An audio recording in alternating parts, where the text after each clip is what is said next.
Smiths?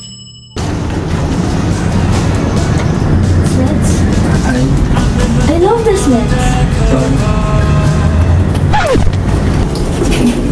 Wait, this is not our topic. Then what are we even doing here? Wait, it's science time.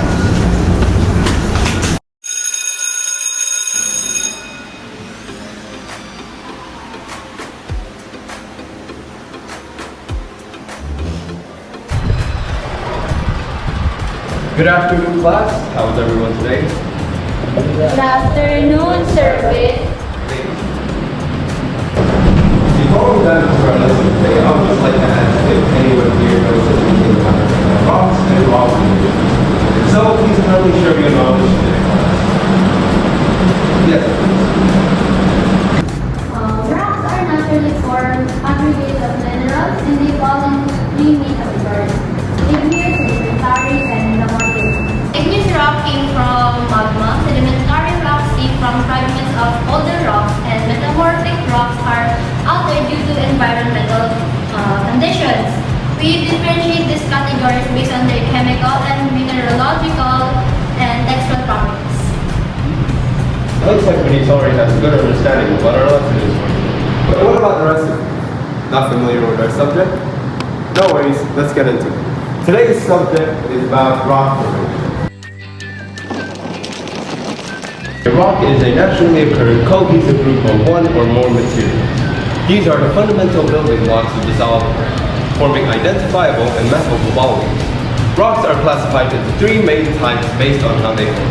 Igneous rocks, formed from solidified molten magma. Sedimentary rocks, created from fragments of pre-existing rocks or materials precipitated from solutions.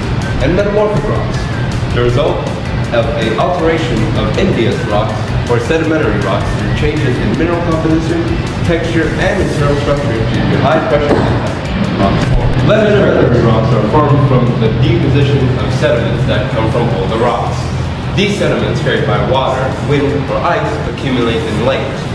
Wind and rain break down large rocks into smaller sediments, such as sand or mud. Chemical weathering, like dissolution, involves slightly acidic water, gradually wearing any rock. Precipitation and lithification. Precipitation occurs when minerals form from solutions as water evaporates, such as in California's Death Valley. Lithification is a process where sediments, like clay and sand, are compacted into rock by the weight of overlying layers. The first one is clastic or detrital, which are formed from fragments of other rocks.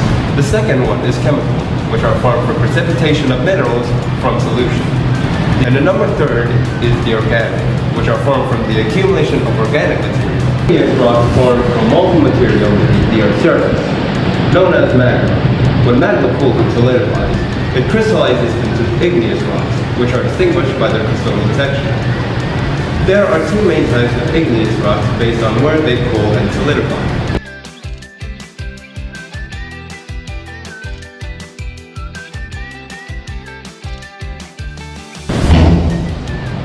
Igneous rocks can also be classified based on their silica content. Examples are acidic rocks, which are high in silica, like granite and rhyolite. Basic rocks, which are low in silica and high in magnesium and iron, which are like basalt and gabbro. And intermediate rocks, which have a composition between acidic and basic, which are diorite and andesite. Now let's talk about metamorphic rocks. Metamorphic rocks originate from pre-existing igneous, sedimentary, or even other metamorphic rocks that undergo significant changes due to high heat, high pressure, or hot mineral-rich fluids. These changes occur without the free rock, which would turn it into magma. Instead, metamorphism involves rearranging the mineral structures or altering their chemical composition. Metamorphic rocks are often characterized by foliation. And the next is not foliated. Now there are different types of metamorphism. The first is contact metamorphism, which occurs when hot magma or lava heats and alters the surrounding rocks. This typically causes localized changes. The second is regional metamorphism, which occurs over large areas of high pressure and temperature, often associated with tectonic plate boundaries and mountain building events. Well, class, I hope this gives you a good understanding of what igneous and metamorphic rocks are. repeat anything from this lesson, or if you would like to ask any questions, feel free to do so. Yes, sir, I have a question. How do rocks behave under different types of stress? That's actually a good question. The behavior of rocks under various types of stress depends on several factors, including the rock's mineral composition, grain size, porosity, and the presence of pre-existing planes of weakness. Understanding these behaviors is crucial in fields like geology, civil engineering, and mining, where stability and integrity of rock structures are essential. Let's break down how rocks perform under different types of stress. The first type of stress is compression. Compression stress acts to shorten and flatten rocks. This stress can cause rocks to deform, leading to processes like folding, faulting, or fracturing. A rock's compressive strength is a rock's ability to withstand compressive forces without failing. Rocks such as granite and limestone typically have high compressive strength, allowing them to endure significant compression before breaking. The next is tensile stress. Tensile stress pulls rocks apart, causing stretching and elongation. Excessive tensile stress can lead to fracturing or splitting of the rock. A rock's tensile stress is the ability to resist being pulled apart. Generally, rocks have lower tensile strength compared to their compressive strength, meaning that they are more likely to fail under tensile stress. The next is shear stress, which causes rocks to slide or deform along the surface plane. This stress can lead to the formation of folds, and other structural features within the rock. A rock's shear strength is the ability to resist shear forces. Under shear stress, rocks may behave in ductile manner or in a brittle manner, depending on factors such as the rock type, confining pressure, and temperature. Understanding how rocks behave under these different types of stress helps us predict and manage geological and engineering challenges. Does this answer your question, Kyle? Do you or anyone else have any more questions on the topic? Yes. Sir, how can rock forming minerals be identified using their chemical and physical properties? That's actually a great question. Identifying rock forming minerals involves an examining of the combination of their physical and chemical properties or characteristics. Let me break down the methods. First is their physical appearance. First is their color. Color is one of the most notable characteristics of a mineral, but it can be misleading due to its appearance. For instance, Continental tries to be red as a ruby or blue like a sapphire, and garnets come in various colors, though blue garnets are rare. Please note that it is recommended not to rely solely on color for identification. Next is their hardness. Hardness refers to a mineral's resistance to starch, determined by its chemical composition and its internal structure. The Mohs scale of hardness, which ranges from 1 to 10, helps in identifying minerals. Next is luster. Luster describes how a mineral reflects light. It can be metallic, pearlite, dull, greasy, resinous, or silver. Examples of this are pyrite, which has a metallic sheet, while talc has a pearly luster. Next is their chemical properties. The first is solubility. The solubility refers to a mineral's ability to dissolve in a solution of water. For example, pyrite dissolves in both acidic and basic solutions, releasing potassium ions in the process. Next is their melting point. Their melting point is the temperature at which a mineral changes from solid to liquid. Minerals with strong atomic bonds have high melting points. For example, quartz melts above 1,670 degrees Celsius due to the strong structure. Thank you all for your attention and for asking questions today. I hope this discussion has sparked your curiosity about the natural world. Keep exploring, stay curious, and never stop asking questions. Until next class, take care and keep discovering the wonders of geology.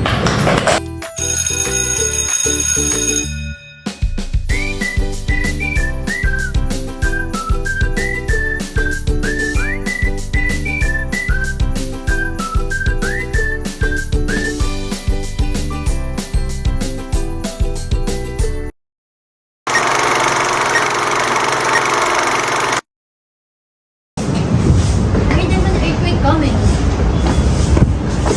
Hey, Please, don't panic. Let's find a safe place.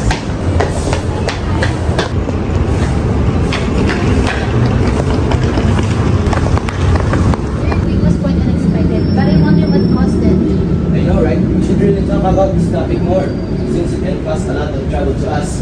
And you guys. I know, that's why we need to watch the news for updates and maybe learn more about it.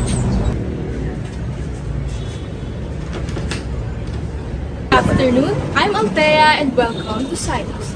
Our top news for this afternoon. A powerful earthquake has struck the Philippines, causing significant impact across the region. Here's the latest on this developing situation. A magnitude 7.6 earthquake struck Luzon at 2 p.m. today. The shaking was felt across a wide area including QC, Makati, Baguio, Calamba, and Lipa City. Initial reports indicate that at least 50 people have lost their lives, with 100 injured. The full extent of the casualties is being assessed as rescue operations continue. Here is Manalo for further information on what is happening.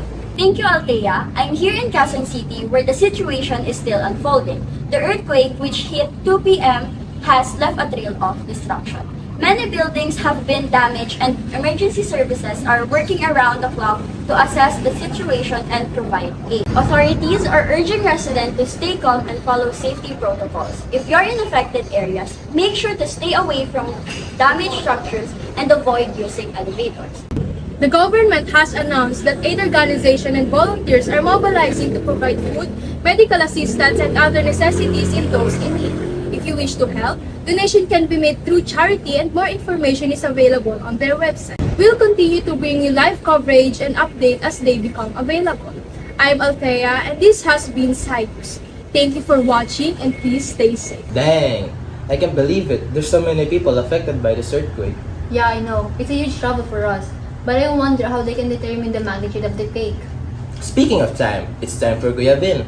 Maybe he could teach us more about the movements that creates earthquakes. Hey there, everyone. Welcome to the Kuya Vin Show. I'm your host, Kuya Vin, and today we're going to rock your world. Today, we're diving into the thrilling realm of plate tectonics. Ever wondered what makes a mountain rise, or why volcanoes grow, or why earthquake shakes us up? It's all thanks to the powerful and shifting tectonic plates beneath our feet. Get ready to uncover the secrets of how our planet is constantly on the move. From epic collisions to fiery eruptions, we are exploring it all. Buckle up and get ready for an adventure that's sure to shake things up. Don't go anywhere because the buzz is just getting started. Do you ever wonder why volcanoes erupt or earthquakes do? Well, good for you, because today we're going to be answering. But first, let's explore the different layers of the Earth to better understand the plate tectonics.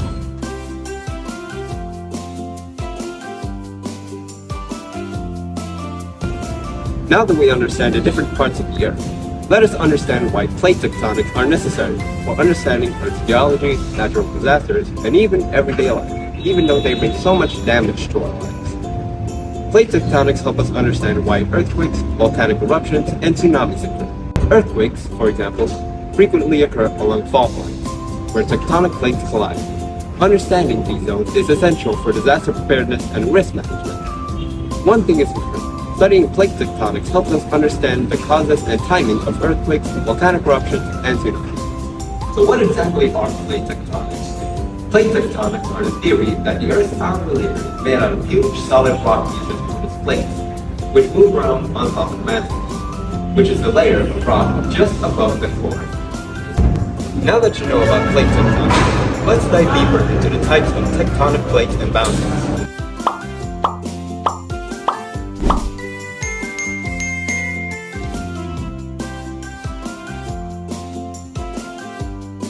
Now let's look at how tectonic boundaries impact the real world. Examples of this are trenches, volcanoes, rift valleys, and mountains. In summary, tectonic plate movements lead to the creation of various geological features through processes of compression, tension, and shearing. Thanks for tuning in to the Kuya Vin Show. Don't forget to keep exploring, stay curious, and we'll see you next time for another exciting adventure into the wonders of our world. I believe that shifting plates can be both beautiful and destructive, but I Also thrilled since it allows us to predict when they will occur. Kuya Vince's explanation is really good, but I want to hear from the pros. Yeah. Hey guys, have you heard the new talk show? No? What is it about? It's about science and the people are talking professional. Oh, that is what we are talking about right now. Really? Then let's watch it. It's starting right now. Then what are we waiting for? Let's watch the video.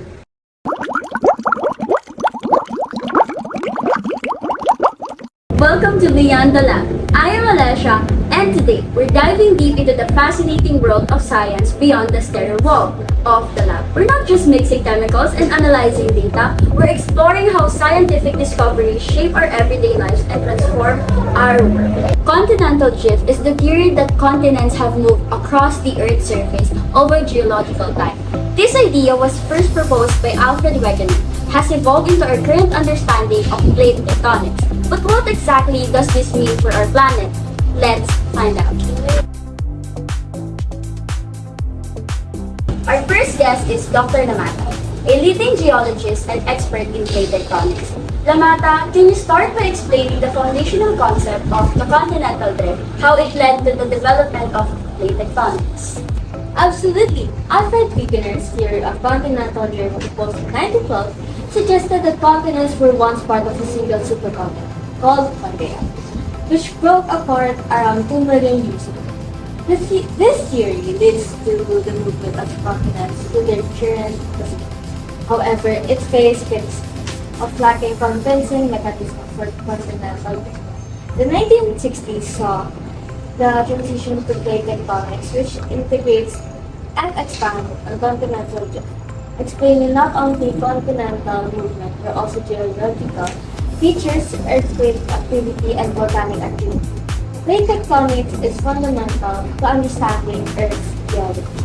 Some of the living evidence are fossil evidence, geological evidence, paleoclimatic evidence, fins of continental, past fossil, and monuments.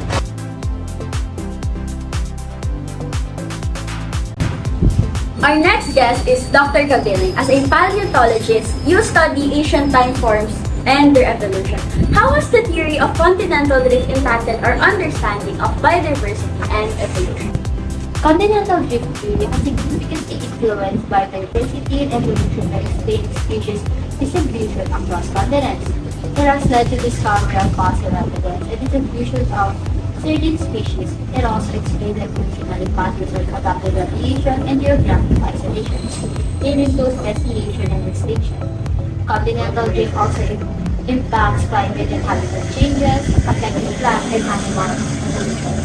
Historic biogeography has influenced phylogenetics and conservation biology, helping to identify high biodiversity areas and unique evolutionary lineage extended by habitat loss and climate change.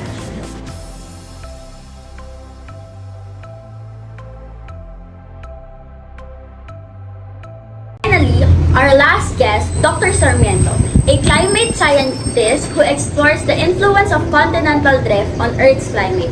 Dr. Sarmiento, can you share how the movement of continents has influenced global climate patterns? Certainly, the movement of continents significantly impacts global climate patterns through ocean currents, heat distribution, mountain range formation, and shift in climate zones, glaciation, atmospheric circulation. At the global carbon cycle, large land masses and oceanic equipation cause extreme temperature variation, while mountain ranges and tectonic plate movement affect atmospheric circulation patterns and ocean tendencies. Thank you all for this enlightening perspective. It's clear that continental drift is not just about the movement of land masses, but as far-reaching effect our biodiversity, climate, and our understanding of Earth's history. That's a wrap for today's episode of Beyond the Lab. We explored the journey of continental drift from its origin to its impact to our planet.